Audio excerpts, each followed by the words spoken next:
Good afternoon, everybody. Welcome to today's session at the World Resources Forum. We have a select panel for you to discuss the topic of global EPR and more specifically, recovering resources from post-consumer products, responsibilities and opportunities. First of all, I'd like to thank the World Resources Forum for inviting us to the panel. And I'm also thanking the panelists for joining the panel. By the way, tomorrow is EWaste Day, so today's session comes at the eve of EWaste Day, which is very important to raise awareness. So I'm hopeful that this is going to be a very insightful session around the role of extended producer responsibility. And those of us who have been working in that field are familiar with extended producer responsibility as a legal principle. But now we are introducing a new concept, which is global EPR, global extended producer responsibility. And so what does it mean? What does global EPR mean? What does global EPR encompass? How much does it cover? Why is it important? And in our field of e-waste, and I know that World Resources Forum covers more than just electronic waste. There's also packaging and other waste streams. It's resources in general, but I'm most familiar with the e-waste situation. The question I'm asking myself is global EPR going to solve the 55 million tons e-waste problem? The world is generating 55 million tons of electronic waste every single year. So is global EPR a solution to that problem, or is it just one component in a, let's say, a global approach of other instruments?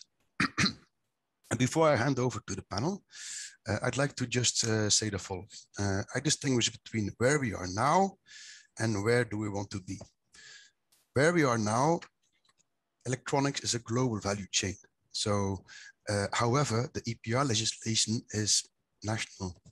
So not every state, but many countries already have EPR legislation. But that doesn't, but we still have the reality that electronics is a global value chain. Secondly, we have the Basel Convention, and there was a session yesterday about the failings of the Basel Convention. Many people were saying that even though we have a Basel Convention that regulates the toxic wastes and that regulates the waste management, there's still a lot of toxic trade and it remains a headache. And so what's the role of that convention? Where we are now is also the mindset of solutions to a waste problem. So that was 20 years ago, let's say. EPR was a solution to a waste problem. But now we are really looking into the future and asking ourselves, how can we make the economy circular? And we should maybe go beyond the waste stage of a product. The fourth element in where we are now is that recycling is still inadequate in many countries, especially what they call the global south, so the low-income countries. The facilities they have are either non-existent or they are inadequate. And so that's an issue of great concern. And how can the global north help the global south develop these facilities and this infrastructure? And then the fifth reality is, and we will get back to this at the end of the session, is what can we do voluntarily? So do we really require a regulatory framework to address this problem? There are maybe examples of initiatives that are voluntary in nature and that are also helping the global south addressing that problem. So that's where we are now. Where do we want to be? I would say my answer would be we need to go beyond compliance. Maybe it's time that we really think about initiatives that that make the countries in the global south, let's say, deal with this problem in a better way. Also, we need a more effective international regulatory framework. How can we make the regulatory framework more effective? Is the Basel Convention effective enough in solving the problems? How do we foster a circular economy? How do we involve all the actors? Because it's not just producers. EPR stands for extended producer responsibility, not exclusive producer responsibility. And this is often forgotten. People think that EPR stands for exclusive producer responsibility. We give all the responsibility to producers, and that's obviously not the case. So without further ado, that's, let's say, the framework within which we will have a conversation today with a distinguished panel composed of 4 experts. And let me start with Kristine Hughes. She's the Executive Director of the Global Plastics Action Partnership at the World Economic Forum. She knows the alpha and omega of plastics trade globally. So she's definitely very knowledgeable about that area. Then we've got someone who, Anders Persson, he's the requirement engineering leader at the international Ikea group. As you know, Ikea is a global manufacturer, and so he has that global perspective for the, let's say, the manufacturing side. And of course, his role goes beyond just electronic waste. It also includes packaging and other compliance areas. The third person in my list is Peter, or in the panel is Peter Andrews, and he's Director of Consumer Rights at Consumers International, which is a club of consumer advocacy groups, also with a global remit. And last but not least, we've got in the panel Klaus Hieronymi. He's the Managing Director of Circular Economy Research, GmbH. And but he's much more known as the person who used to work for and still works for Hewlett Packard, HP, and he used to be the environmental manager at HP. So welcome, gentlemen and lady. Let me ask the first question, because I'd like to tie into yesterday's session about the Basel Convention. That's the reason why many people have dialed into this session, because they are involved in the international trade issue, in the global dimension of e-waste. So let me ask a question to Klaus Hieronymi. We all know the failings of the Basel Convention, and we all know that toxic trade remains a headache.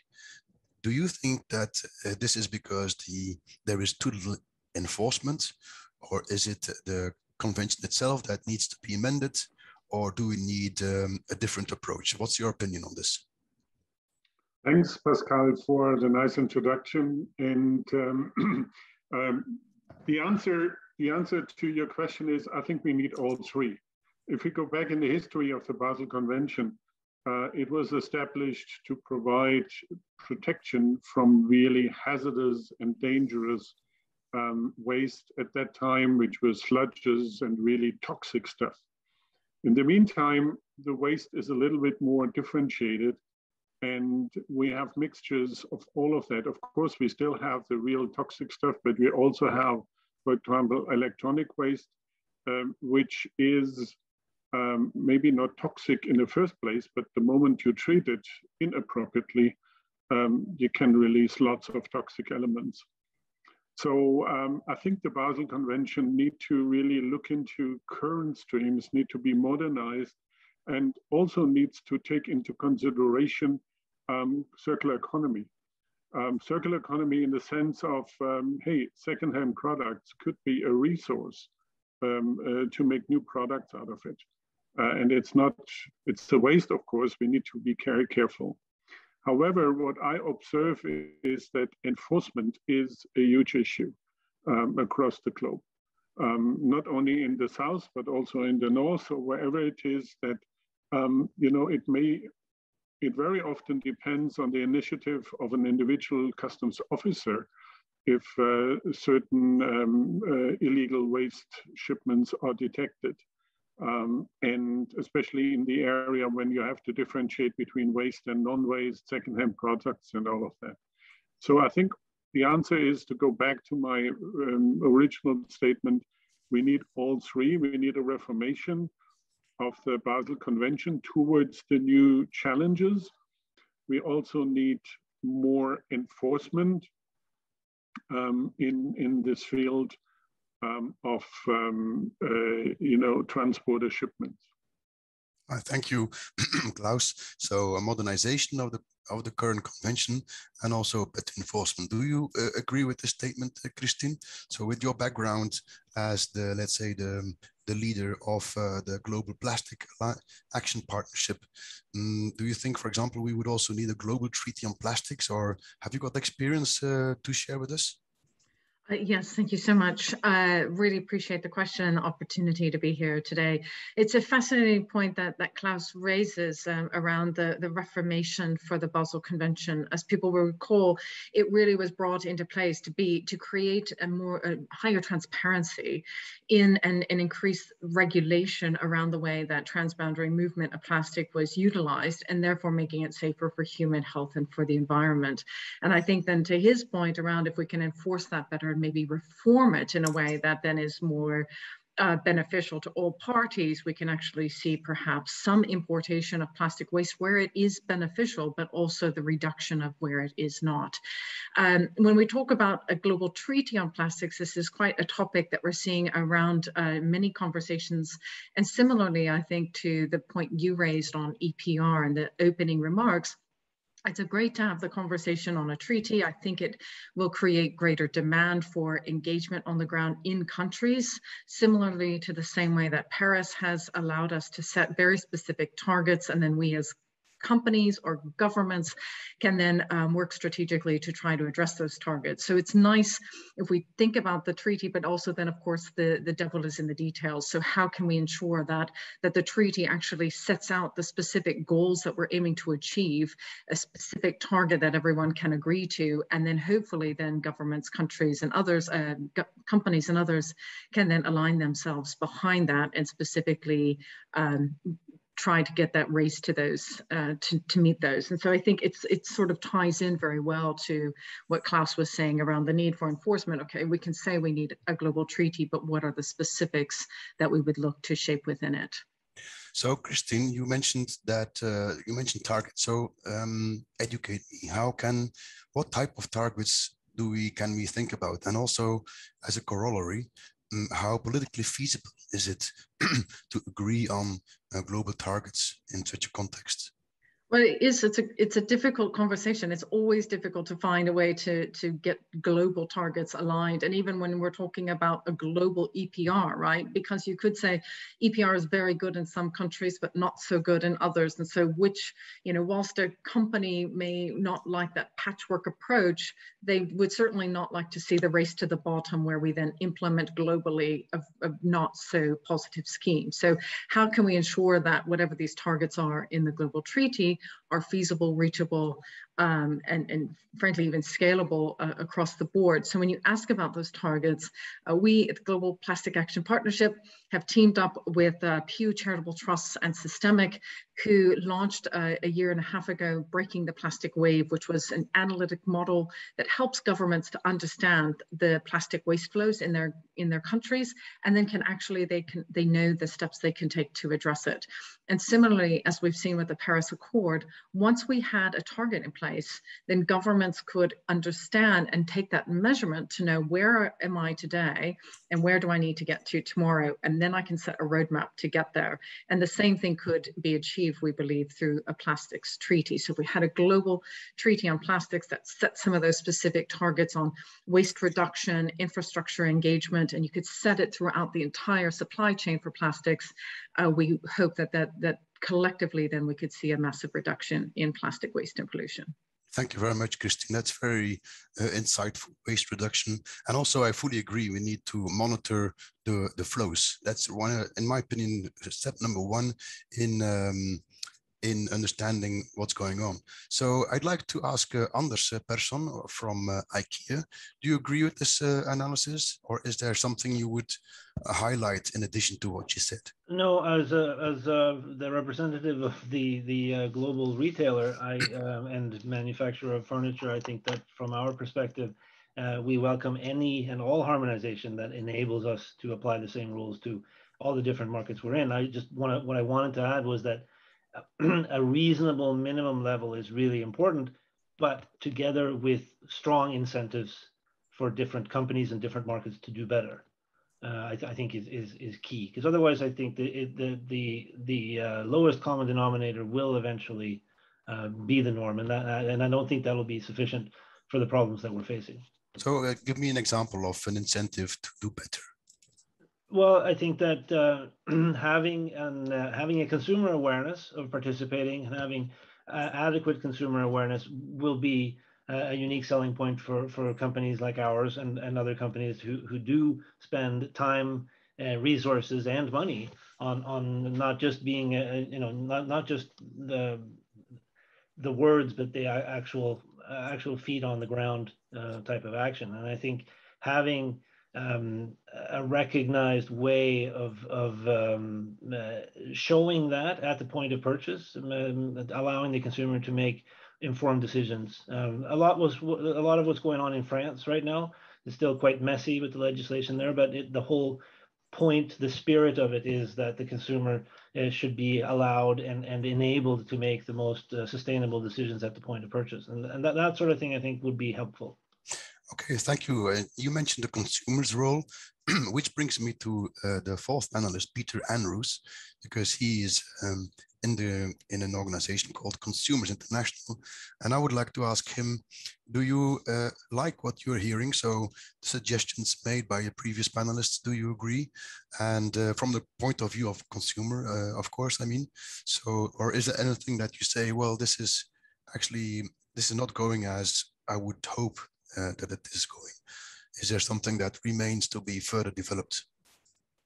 I think the key from our side is that we've done a lot of research into packaging and wider waste issues. And one of the key takeaways is that actors in the marketplace are placing the burden of responsibility onto consumers. And this is not right. We've got many consumer organizations across the world identifying that the infrastructure that they have in their countries to handle the amounts of waste that are arising are insufficient to really address the problem that they are all facing. And therefore, sorry, that was my cat appearing into the screen, perfect timing. And that we therefore do need action at a global level as well as at a national level to really identify what interventions could be put into the marketplace. My cat is not disappearing. To really improve the situation. Now, if we look at a global plastics treaty, that may well include a provision for national action plans to tackle plastic waste. It could also include some types of EPR schemes as well. But what is important is that we do look to the future. We make sure that the mechanisms that are put in place are forward thinking, that we are moving to a circular economy. So as we're looking at some of the countries that maybe don't have an EPR scheme at the moment, is an EPR scheme the right one? Do we want to be jumping forward to a more innovative circular economy type approach that has legislation to encourage that? Thank you. As a corollary to that question, you know that European Commission is going to issue guidelines on the rights to repair of products. That's very soon, before Christmas, I guess. And considering that electronics is a global value chain and we are talking about global EPR, do you see this as a major opportunity, or is it rather a threat? I think a right to repair is going to be very important for the circular economy. I think you could build upon that and looking at things like labelling scheme for durability, putting out more information in reviews to help people consider refurbished models and so on, so you can empower consumers to be able to purchase sustainably, but again, just to emphasize, to not put the burden onto consumers to be leading this change. Businesses do need to be ready, making sure that they are driving the best practices, designing products and packaging with sustainability in mind, and that we are looking at that more circular approach. Now, we're a membership organization. Our members are global in nature. And many of them are taking action against companies that are needing to be called out because they are not putting the right sorts of products onto the market, that they may have planned obsolescence that is really limiting the ability for more sustainable consumption patterns. Okay, thank you. And I would assume, Klaus, that you are in agreement with the proposition that eco-labeling is a very powerful and effective instrument, isn't it? Absolutely. As long as it's global. Right. I think one of the issues we are facing today is, I'm not sure, I once heard a number that there are 120 or so Ecolabels around the globe for even electronics or consumer electronics. And it's very hard for manufacturers to follow all of them. So what do manufacturers do? They choose the most important one, and the most important one are those who apply to the biggest market they have. In the case of electronics, there are a couple of them. One of them is EPEAT. EPEAT is the electronics, is somehow eco-criteria issued by the US federal government. And this is in many electronic companies today embedded in their design guidelines. Especially as EPEAT allows you as a manufacturer to choose if you want to be gold, silver, or platinum. So the level of compliance there. So global Ecolabels, global requirements are extremely important for that they are followed, and I would also include some legislation. I think when I look into, we have WEEE from Europe, which is an EPR legislation. I think it's exported, or one of the big things Europe exported into the world, but there is one which is even more important, and that's ROS. Right, reduction of hazardous substances. I'm not aware of any product in the world, at least from companies, branded companies, who is not ROS compliant. And I think ROS compliant products help us to reduce the hazardousness of the waste from electronics to a large extent. So yes, the answer is a clear yes. With helping, we need to identify structures which allow us to at least the principles to be the same. And I would also apply that comment to EPR. I think we need a set of common rules which EPR legislation need to follow for manufacturers to set up the compliance requirements, but we need to absolutely have the flexibility in a country to adjust whatever is required there to the needs. So that is, I think, it has to be global, but also reflect the national needs. Okay, thank you.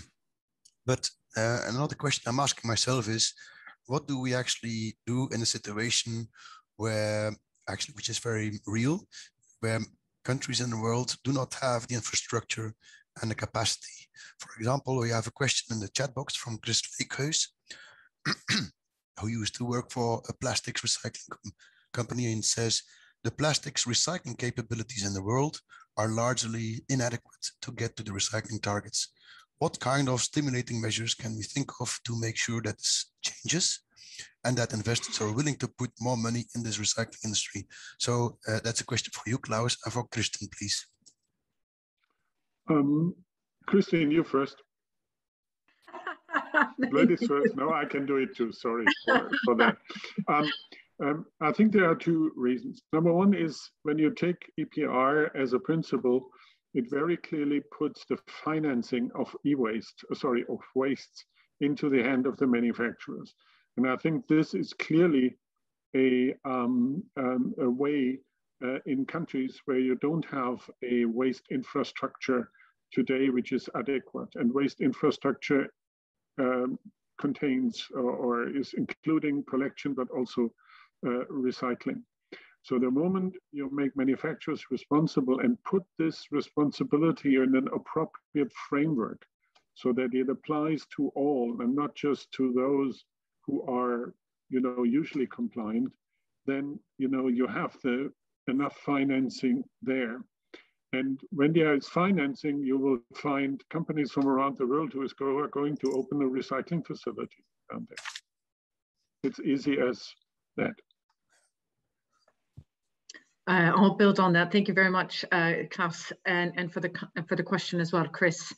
It's a fascinating question because we were asking ourselves the same thing 15 years ago around renewables, when we weren't able to actually see why we should invest in renewables. How do we make renewables interesting to investors and ensure that there's a return on the investment? And so we're seeing the same thing in plastic waste and pollution. And you're absolutely right that, you know, even if you just had Coca-Cola's targets at the kind of recycling rates we see globally, they will not be able to meet their rates. So what about all the other companies who are wanting to recycle and set those targets? And as Klaus has outlined, I think quite well, it's not just recycling and the investments we need to see in recycling facilities, but it's that much broader downpipe investments in collection and in sorting, as well as recycling, to help us to meet these rates. And again, if looking at the Coca-Cola, they don't just want to be able to say this bottle's recyclable. It needs then to have that recyclability locally. So we are working with governments, we're working with investors as well to try to understand what would it take for an investor to see the return of opportunity in countries. And quite often it's pretty straightforward, you know, when it comes to things like tax situations and various financial measures that can hopefully then incentivize those investments.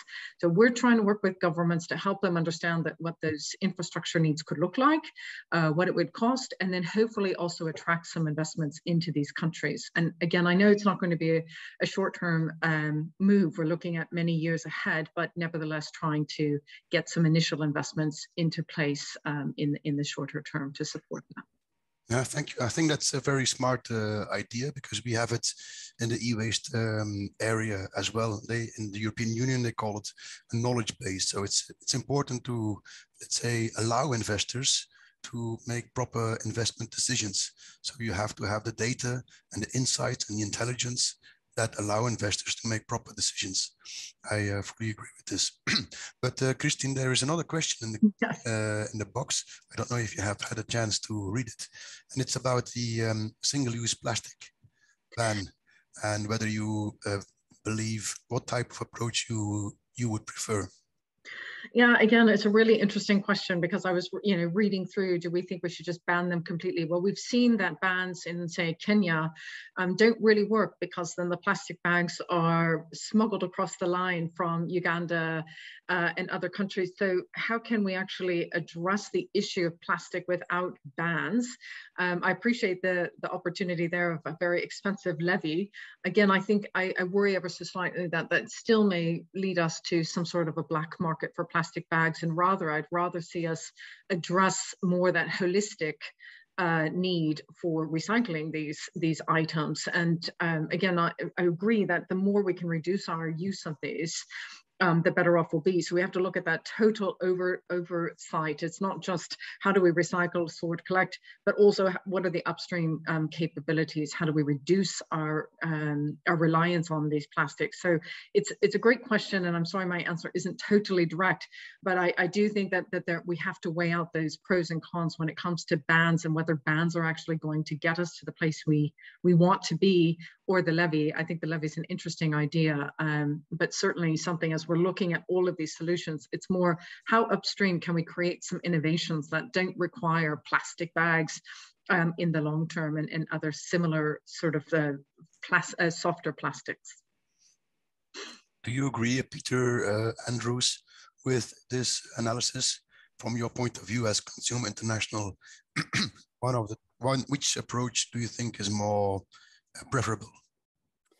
So from a consumer point of view, I think that there is a problem with plastic bags in that they create a lot of visible pollution in many of our cities and environments. And it is something that seems to be worthwhile approaching, because it is in both the consumer's hand and in business hands. Where we have seen changes to address this, so levies onto plastic bags, they have made a difference in reducing the use of single-use plastic bags quite substantially. In some cases, they do drive use of more reusable bags as one-off use, so turning reusable bags into single use in some cases, which can actually have a much more detrimental impact on the environment because more plastic is utilized. So I think backing the approach of looking at what innovative types of models, different types of way of capturing, carrying produce that people purchase from their stores, but also looking at whether actions that are happening on banning plastics are going to take effect. So we mentioned the Kenyan example. Also this week announced in France that they're taking plastic around a lot of the fruit and vegetables. Seeing what sort of impact that has on things like food waste and so on. With all of this, we do need to make sure that the information is clear to the consumer what is the most environmental sort of approach to take, whether it is switching from plastic to a cotton bag, whether it is to abandon plastic bag or something else, whether it is to be purchasing their produce that's not covered in plastic. All of these are sort of challenges, and they're more at a national level because of the national infrastructure that we have touched upon that can handle this sort of capabilities in different countries differently. I read this morning notes from plastic experts who say that this is actually not the right approach as in France. So I have here on my screen that the World Resources Forum would like to answer this question live.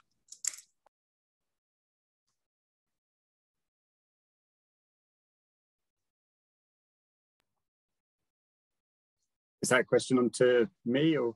No, it says here, WRF would like to answer this question live. So I was assuming that someone would chip in now to make a statement on this particular point. Which doesn't seem the case. So sorry, I meant that it was already answered live. You don't have to consider that question anymore. Oh, okay. Thank you.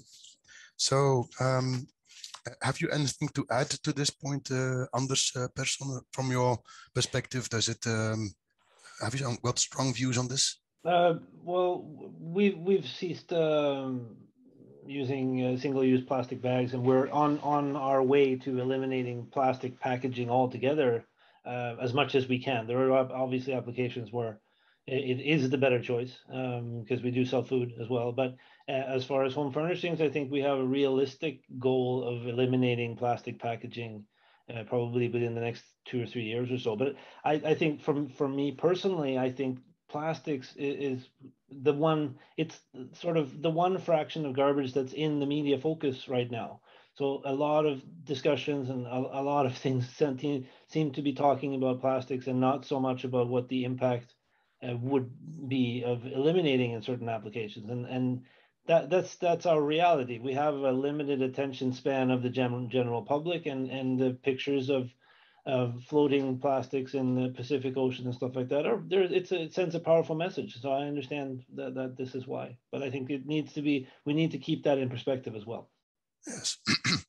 Okay. I got a question here in the Q&A.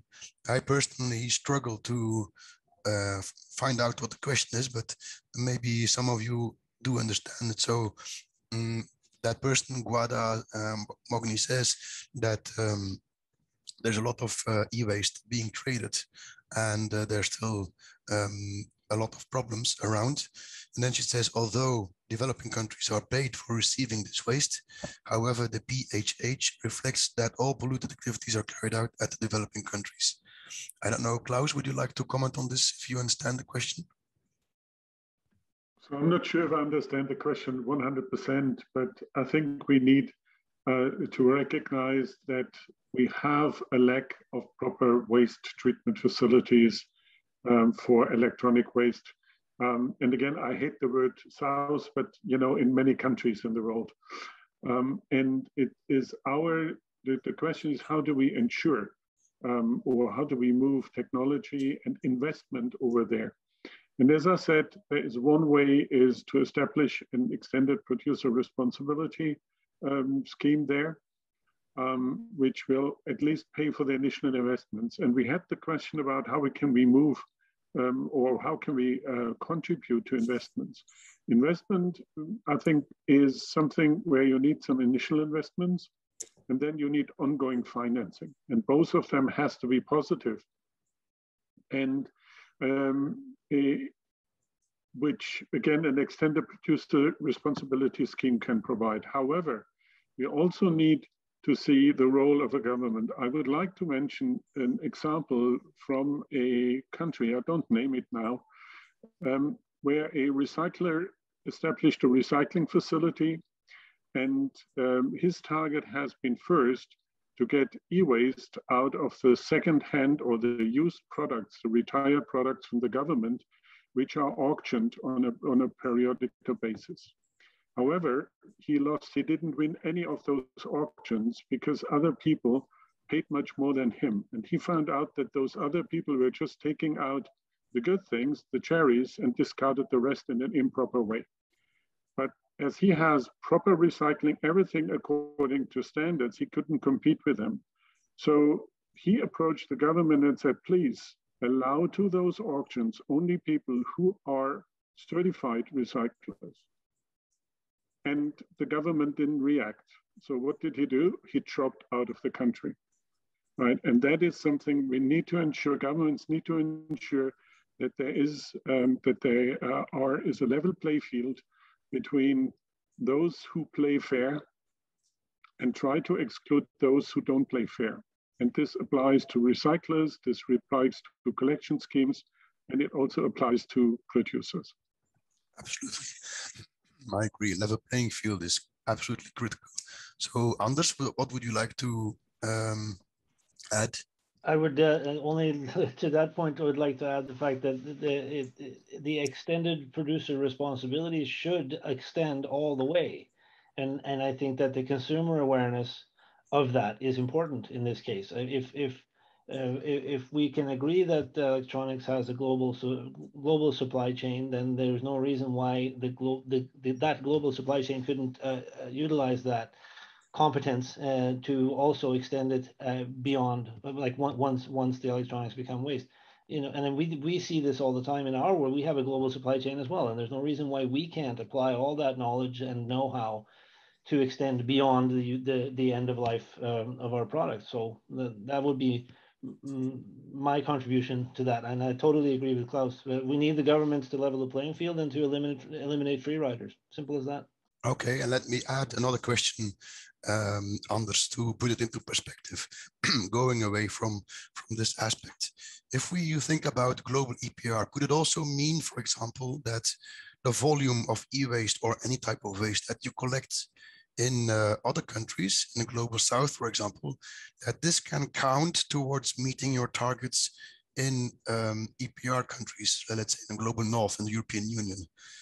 What do you think of that approach? Is this something that you say, yes, that sounds interesting? As long as the minimum requirements for handling the waste are met, then I would say that would be just fine. And I think that would also provide opportunities for better utilization of just basic market principles, right? And it's really the same thing when it comes to plastics. Like how do we ensure that recycled plastic? Well, it needs to increase in value. It needs to become a more valuable commodity, and you will see more actors jumping in and playing in that field. It's, you know, basic macro, I think.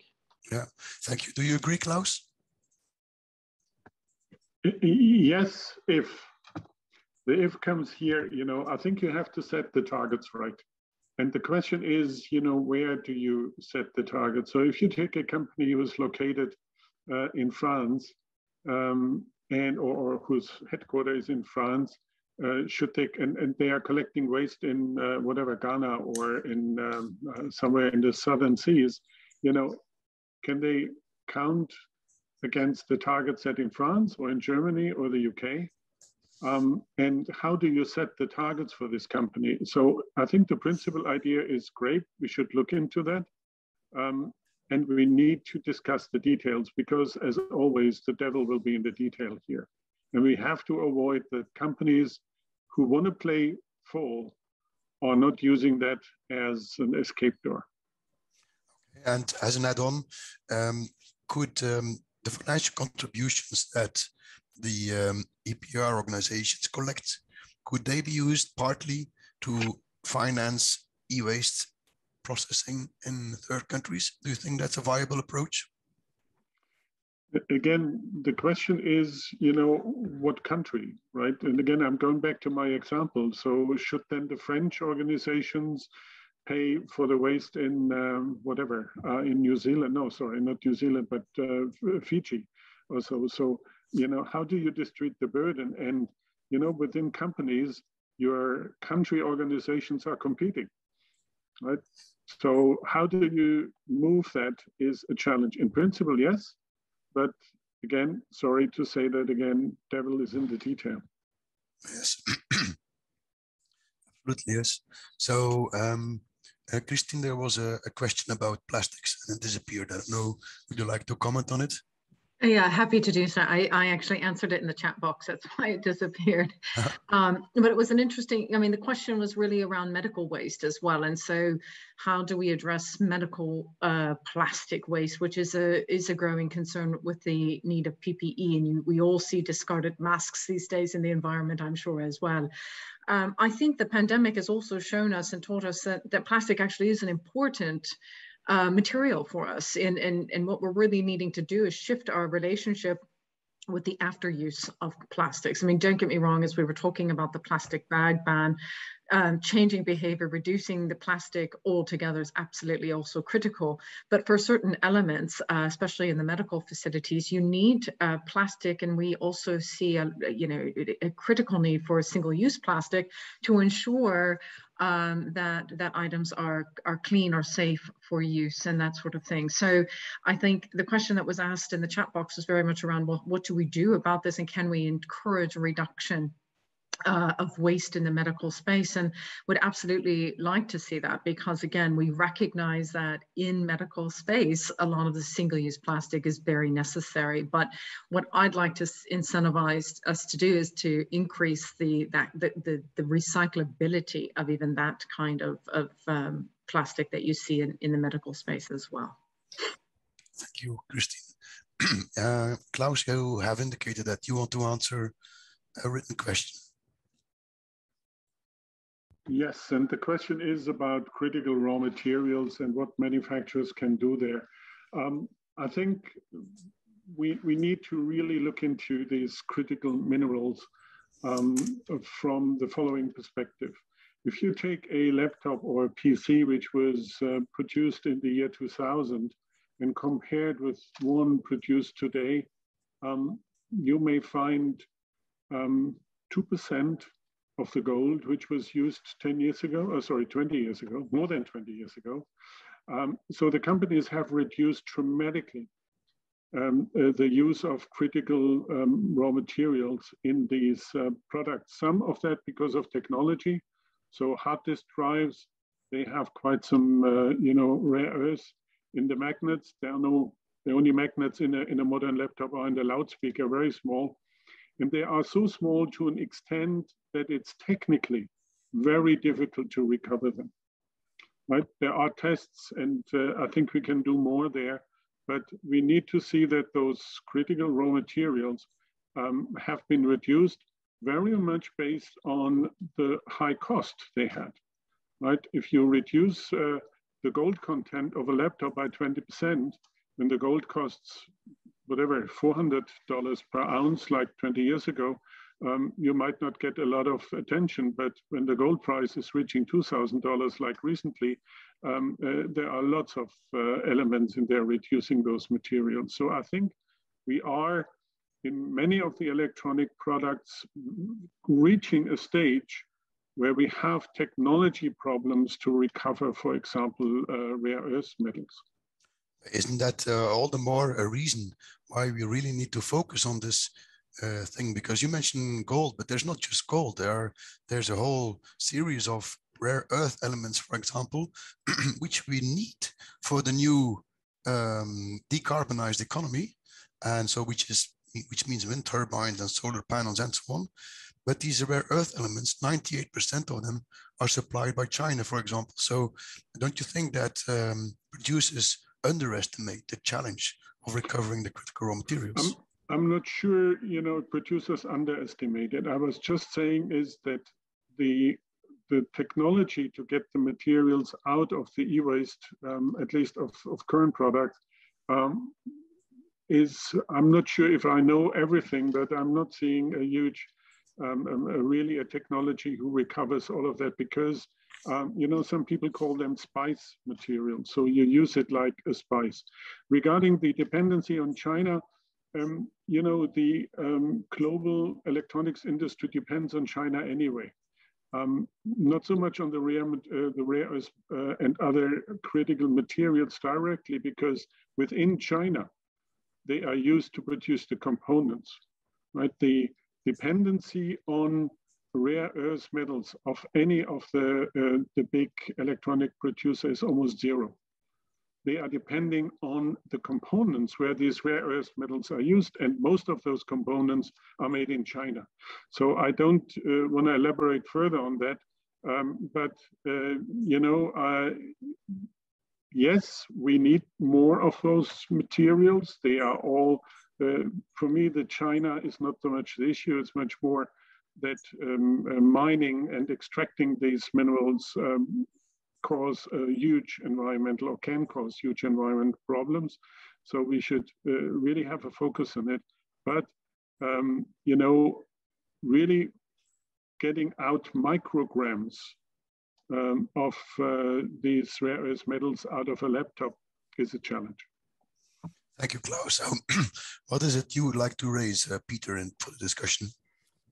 Just to come back on something that Klaus said, I think this is important for legislation or setting standards, that businesses are incentivized from the start to design products that they're placing onto the market with circularity in mind, with the ability to capture the needed materials out to those materials can be reused, recycled, and so on. So I think when we do look at global frameworks that are needed, or sharing best practices with countries for national legislation, we do need to be thinking about that design phase from businesses to make sure that we are moving to a much more sustainable consumption pattern.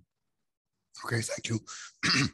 Would you mind answering a question in the chat box?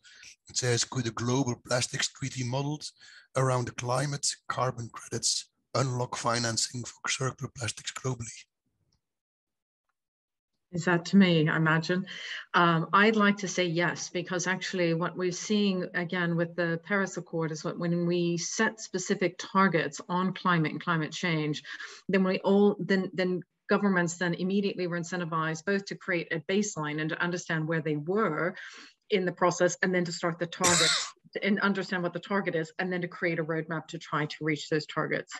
I think the same thing could happen with the global treaty on plastics and helping governments to transition to a more circular economy. And again, back to the earlier question on how do you incentivize more investments into the recycling space, and we're going to definitely need to see a return on the investment, which you know, I think Anders spoke to also earlier, but I think something along the lines of the Global Plastics Treaty can certainly help us understand a uniformed, harmonized approach to addressing this issue, and hopefully therefore also unlocking financing and investments. Okay, thank you. So we've got 2 minutes left, ladies and gentlemen. And in these 2 minutes, I'd like to ask you, what is the initiative, a voluntary initiative, something that you are not obliged to take, that you are most proud of in addressing the issues that we are discussing? So maybe let's start with you, Kristine. So in your job, tell me, what are you quite proud of in terms of solving the problems? Well, sometimes it seems like an insurmountable problem that we're dealing with, but you know, you have to just be thankful for some of the small victories these days. And I think getting governments on board to want to address plastics, to want to adopt a circular economy is a massive step forward. And then working through a multi-stakeholder approach with governments, with private sector organizations, I definitely think that we can get there. But knowing what the big picture is for the next 15 to 20 years, but also thinking about what is it we can do in the shorter term is certainly small victories. Fantastic. Thank you very much. Getting the states to move is certainly a challenge. What about you, Peter? I think echoing that in the respect of getting movement in both the marketplace and amongst governments to take action. So we released a report last year on plastics, where we've highlighted, you know, where good practices, innovative practices by pioneering businesses to take action, but also where there are businesses that need to be called out, that they're not, you know, delivering the right sort of thing. And the reaction from amongst some of those businesses that are, you know, willing to listen is great. And so it just demonstrates that there there is a willingness amongst a group of organisations to drive practice, but unless we see progress happening at a rapid scale, we are going to need much more legislation to make sure that the playing field is leveled for businesses to drive forward to support a more environmental future.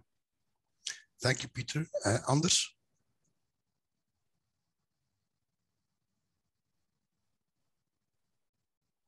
I'd have to say that on our retailer side, the initiative to establish our circular stores as opposed to our as-is departments, if you guys are familiar with that part of the store, where we're in many markets now allowing consumers to bring back furniture for a second chance. They get looked over, they're assessed, and they're resold. And I think that this is something that a lot of consumers were looking for, and it's a true enabler of prolonging. It's not a fully circular model, but it's on the way. At least it extends the linear model in a good way. And it's not something that we really do for profit, because it's not profitable, to be quite honest. And our intention is to help out, and our assumption is that the consumers like it. So it's a nice initiative. Thank you, Anders. So prolonging the life of products, that's something you can totally endorse as well, Klaus, isn't it? Absolutely, and I just want to say I can join Anders in what he said here. I think there are two developments which are really, I think, bringing us forward. And one of them is the Green Deal of the EU, where they really put prolonging the life of a product really in the forefront. First time I've seen that in legislation, or at least in the direction of policy. And second, and this is where I have a different view than Anders.